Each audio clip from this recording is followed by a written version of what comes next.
देवताकार्यसिद्ध्यर्थं सभास्तम्भसमुद्भवं श्रीनरसिंहं महावीरं नमामि ऋणमुक्तये। लक्ष्म्यालिङ्गितवामाङ्गं भक्तानां वरदायकं श्रीनरसिंहं महावीरं नमामि ऋणमुक्तये।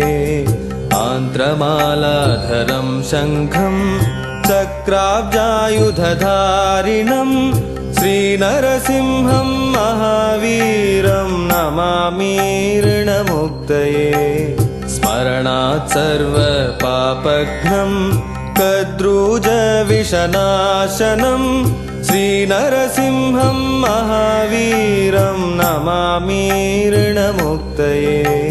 सिंहनादेन महता दिग्दन्ति भयनाशनं श्रीनरसिंहं महावीरं नमामि ऋणमुक्तये।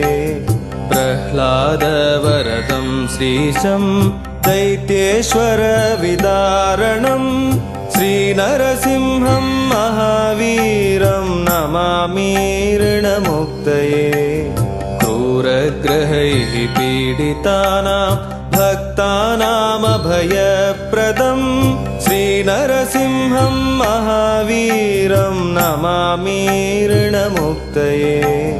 वेदवेदान्तयज्ञेशं ब्रह्मरुद्रादिवन्दितं श्रीनरसिंहं महावीरं नमामि ऋणमुक्तये।